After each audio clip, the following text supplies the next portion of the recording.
హైదరాబాద్ నుంచి ఇండిగో విమానంలో బయలుదేరిన విశాఖ ఎయిర్పోర్టుకు చేరుకున్న టీపీసీసీ చీఫ్ వైఎస్ షర్మిలకు విమానాశ్రయంలో స్వాగతం పలికారు కాంగ్రెస్ పార్టీ శ్రేణులు. ఈ సందర్భంగా లడ్డూ వివాదంపై స్పందించిన ఆమె వైసీపీ కూటమి నేతలను టార్గెట్ చేస్తూ విమర్శలు చేసింది. ఈ వ్యవహారాన్ని రాజకీయం చేయొద్దని కాంగ్రెస్ ముందే చెప్పిందన్న ఆమె శాంతి పూజలు, పాశ్చాత్య దీక్షలు, ప్రక్షాళన పూజలంటూ ఒక్కొక్కరు ఒక్కొక్కరి పేరుతో మతరంగు పూస్తున్నారని షర్మిల ధ్వజమెత్తారు.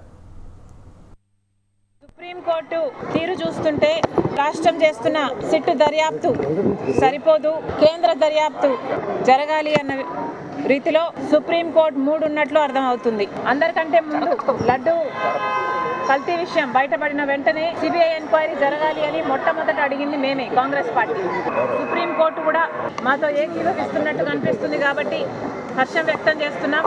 మిగతా పార్టీలకు, చంద్రబాబు గారికి అయితేనేమి, పవన్ కళ్యాణ్ గారికి అయితేనేమి, జగన్మోహన్ రెడ్డి గారికి అయితేనేమి, కాంగ్రెస్ పార్టీ ఇదివరకే చెప్పింది దీన్ని రాజకీయం చేయొద్దు అని.